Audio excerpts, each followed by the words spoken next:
Fuck 2020.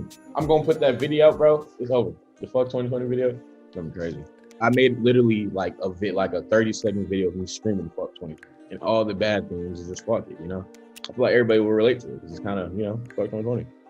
It's been a blessing, bro. Really, just, you know, just everything just happening the way it's happening and people resonate with the music and me and accepting me for who I am. You know, it's really a blessing, bro. Because I mean, initially I was just trying to be a producer, you know, and that's all I was trying to do. And then it transitioned to being an artist because I just was like, fuck it, I might as well make it happen. And it just, for me to have done it and then as quickly as it picked up instantly, like, it's just a blessing, bro. Like, you got literally billions of people who grew up wanting to be a rapper. I'm sure when you were growing up as a kid, you probably wanted to be a rapper at one point or something musically. Maybe, I don't know. But I mean, usually everybody wants to do something musically and it just doesn't happen. So it's a blessing. Well, for one, I knew it would because the song was different, you know, and when I was a producer, work with other artists, you know, my thing that I stressed was, look, you have to have different product. You know, you can't just come in trying to sound like the next big thing, or next big thing meaning the next thing that's already out. You know, it just doesn't work like that because it's like we've already seen it, we've already experienced it, we want something new. People are driven by new shit, you know what I'm saying? So, hot new hip hop, that's funny. So, you know, people are driven by new stuff. So I just figured, you know, as soon as it came out, like, cause I had dropped the audio only in about, like, that was actually the second song I've ever dropped, which was Diving Rough. And it was just audio only, and it was starting to pick up, you know, locally and do its thing. And I already knew why it was doing that. So a few months later, put out the video. And then how it really came about, the meme culture really took over it and started doing their thing with it. And then somebody a part of that culture, I guess, who's seen it, put it on Twitter, blew up massively on Twitter, and then switched over to TikTok. And we're here now. And but to answer your question, how it's been, bro, man, it's a million things, bro. Just it's funny because it's like it's not like surprising or like, oh, like this is really happening. Why me? Like, why do I just? Because essentially, like, being a producer and just like working all the time and grinding, like, I expected success. Like, when you expect success and you get it, you're not really surprised because you always knew, you know what I'm saying? So I always knew I would be here. The only thing that's surprising is that it's happening as an artist. I thought it was gonna happen as a producer, but I knew either way I was going to make it in music. Like, I knew I lived, freaking woke up, and it dreamed music, producing, you know, but, you know, I'm still a producer though, because I'm still making all my own beats and everything for my song. So it's still cool. It's like I'm playing both parts, which is very amazing. So when I was 15 and 16, around that age, I was getting like a lot of trouble in school. I wasn't even in music. I wasn't making beats. I wasn't doing nothing. I was just a regular kid in high school, you know, getting in trouble, fighting or whatever. So then my pops, he sent me to a military school around like 16.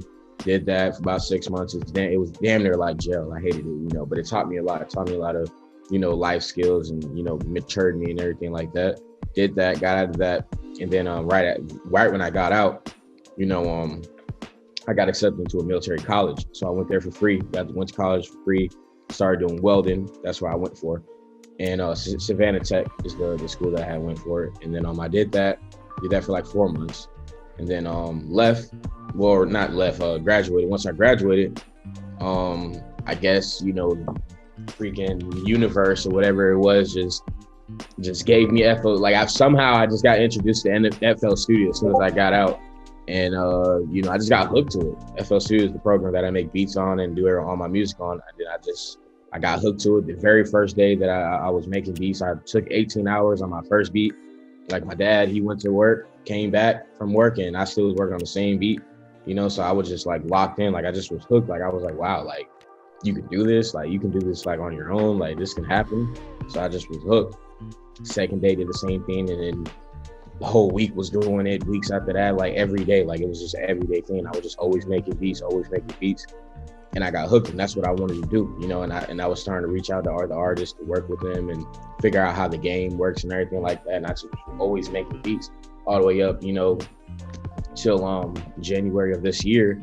You know, when I say all the way up to it, I still make beats, but what I'm saying is that this year I got fed up with, like, you know, trying to work with artists and help them with their career when they're not taking it serious or trying to take advice or be different or even pay for beats. You know what I'm saying? Like, they were expecting me to keep working for them and do all these free work and like they're not like, you know what I'm saying? Like I'm trying to make it a career, right? And like you're treating me like, you know, oh, you're not real, you're not trying to make it together, you're all about the money. It's like, bro, you know what I'm saying? Like it's my product, like it's my work. I'm you know, passionate about it. Like you want to work and you're not even putting in no work, pay for it. But whatever, that's another conversation. So I got around January, I got fed up with that, and that's what I was feeling. So someone came to me and was like, look, if you start writing hooks and recording hooks as a songwriter, you can start making more money, you can get more opportunities, you can start meeting new people, this, that, and the other, you know, build your name as a producer. So I was like, all right, because my beats were always good. It wasn't the beats, it was just the people I was working with, trying to find my problem, not problem, but the problem I was having, yeah, it was a problem. Like, problem for me was just trying to find serious artists. Like, every time I worked with artists, they will always come out not being serious. But like my beats were always there, you know what I'm saying? They were always, like, I've had like industry placements with like big artists, they just never got put out. But anyways, what's it called? Yeah, so they were like, yeah, you start songwriting and everything like that. And I was opposed to it because I wanted to stay in my lane. I wanted to keep being a producer, and that's all I wanted to do. Like I wasn't looking forward to being an artist or anything like that. I wanted to stay in my lane and only make beats because that's what I was into. That's what I enjoyed. And they were like, nah, bro, you know, just do the hook. You know, you ain't got to, you know what I'm saying? Just, you know, because you're the producer, you know, you made the beat, you know, the outlook, you know, the direction. So I was like, all right, I guess you're right. So, you know, January, February, I started, you know, messing around, recording. And I didn't know what I was going to do. I didn't know if it was going to be me rapping or whatever, because I've never sung before. I never knew, you know what I'm saying? I just make beats. Was doing that. And, you know, people, you know, around like, well, yeah, let me see. Yeah, around COVID had hit. And everything was just bad, you know, like around February, March, whatever, COVID. And then I was, you know, people was listening to them, like people in my circle, and they were like, yo, like these are crazy. Like I've never heard anything like this. Like I think you should just put these out. And I was like, nah, bro, like I'm not finna, you know what I'm saying? You said just hooks, you know? Like I'm not finna start making songs. And they're like, nah, bro, you don't understand. Like these are different. Like, bro, like I don't hear nobody else using these. Like you have to, and like I always, like I said, Die Very Rough actually was a hook. You know, I was gonna give that to somebody, bro. Like I didn't know where that song was gonna go. And then they was like, nah, bro, you gotta put them out. And then, like I said, COVID hit, and then you know, June came, summertime, COVID was still going on, you know, and you know, I just was in a dark place, like mentally, everything, bro. And I just like, damn, bro, like life is bad, like everything's just jacked up in the world, like fuck it. What's the worst that could happen, you know? So I mean, the day before I dropped my first song, which was Crush, I decided to put a verse on it and drop it, you know, and it started gaining buzz. And I was like, wow, okay, so this is it. So then the second one, Die Very Rough did the same thing the day before I dropped it, put a verse on it. And that did what it did. And I dropped a couple more after that, and that was it. Then later, a few months later, did a music video to Die Very Rough, like I said, and we here now. So yeah, it's just, but I love it now though. I love being an artist now, obviously. It's amazing. Like I wouldn't, like to think that like I wasn't trying to do it and I was trying to stay away from it and be only a producer, to have took that risk, right? Because that's how successful people are successful. And now I'm here, you know, it's a blessing, bro, for real. I was all in there on some freaking opera shit, whatever it was, Monster Inc. I don't know. It's just, I feel like, you know, music itself it is emotion. It is, you know, just how you feel, and it's supposed to be taken that way, taken serious like that, you know. And like when I was working with artists, you know, and then I'm recording them or doing whatever, and they're sitting there whispering like, oh man, it's like, bro, like I can't believe what you're saying. I don't feel that, you know what I mean? So I feel like the visuals, it's just, it paints the picture in the listener's mind, you know? So I feel like the visuals are super important for sure. And I feel like in a lot of cases, visuals don't need to be all that crazy if the artist themselves is an animated character, has character to them. Like in that video, I'm jumping around, I'm doing all this. So like, you know, it may seem like there's a lot going on, but as far as editing and what we use, it wasn't really that much. Like it wasn't like a big freaking production where like, you know, it got the movie type vibes in most videos, big videos at least, all type of props in it. Like it just was something simple, but it was, you know, the emotion. And just like the Die Very Rough one, it's just me in there just doing my thing. You know, it wasn't a lot going on. So it's really just the emotion, you know, the character themselves. Really the person is the one like who sets it up. You know, all that extra animation, stuff like that, like you got to be able to match that. You know, that's how I feel. If the video itself is overseeing you, then it's not gonna work. No, I loved it. That's what I wanted. That's what I hoped came with. You know what I'm saying? Like in a time like this where it's quarantine, like yeah, like you ought to want your song to do something on TikTok or whatever because everybody's bored. You know, so like nobody's doing shows, nobody's doing nothing. So like if your shit, you know, went on meme culture or whatever like that, you know, then you're in. And that's what happened. You know, but see, I knew that though. That's what I was trying to tell other artists when I was working with them. And I was trying to help them grow their career and shit. Like, bro, like you gotta, you know what I'm saying? You gotta do what it do. And it was too cool. They wanna do the cool route and all that shit. And that shit don't work. You know? I did a cover in that song way before I blew up. I did that song in probably like July. And at the time, I made the song because it was called Rockstar. And I was like, you know what, let me make a cover of it. Still #1 on the charts. You know, I like the song, you know, let me do it. You know what I mean? So but the reason why I performed it is because Rolling Loud had a situation to where like you had to be on stage for a certain amount of minutes, right? I think it was like 15 minutes, they told me, maybe 20. And at that time, I only had, so I had Crush, Die Very Rough, another joint called The Rockstar, and then another joint called Can't Stop Me, and a joint, you know, Rockstar, the remix. So I only had 5 songs and all. So they were like, yeah, you got to be on for a certain amount of minutes. And you know, my songs are relatively short. You know, they're about like a minute and a half, right? So I was like, damn, like I gotta, you know, I only had 4 songs out for the remix, so 5 in all. I gotta make this work. So, you know, in the midst of the breaks between songs, there were probably like a minute and 30 or whatever like that, so I could like get time to match the time. But that song was already out and people had already loved it. So I was like, fuck it, I'll go ahead and perform it. Plus, I think it's a good opportunity to show my versatility, my singing ability. So I just went ahead and performed it. I loved it. I didn't know. I mean, it's weird, like, cause there was so much viral shit that happened from that show. Like I did the Jet Li fall. I did that song. The Devil, DaBaby did that. And just me just being a energetic character on there. The Trippie Redd situation later that night. Like it was so many viral moments that day alone. So it was just, and the interview, that freaking interview that day. Like it's so many things that happened that one day, all in the same day. So yeah, it was. Now that I really think about it, like, dang, that was a crazy day. It really was. I was bugging, bro. Like, because at first it was like, who the fuck is this nigga? Like laughing, like, but kind of like, who the fuck is he? You know what I'm saying? Everybody was tagging or whatever. So I guess he found out.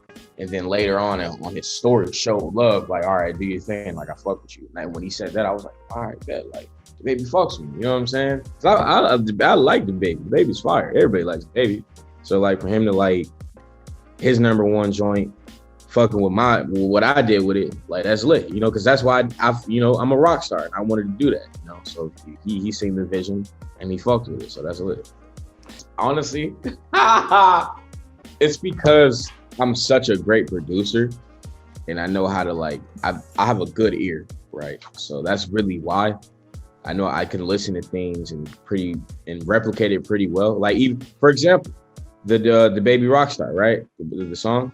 So the day I was trying to cover it or remix it or whatever you want to call it, I had no internet. So, but I was trying to find the instrumental online. I had no internet to try and get it. So I was like, dang, how am I gonna get the beat? And then I was like, well, shoot, you know what? I'll just remake it. So I actually remade that beat. Like, that's me. Like, I did the, whatever I had to do, remade the entire beat. Just was listening to it over and over again and did that. So I just have a really good ear. I can pretty much, like, replicate anything. I'm still playing it by ear. Like, I might do, like, a part 1, part 2, part 3 type thing. I don't know. Like, I just, whatever to provoke this man to get him to drop. So I really don't know. I'm just free falling right now. Like, I don't know if I'm going to give it all to him at once to hope.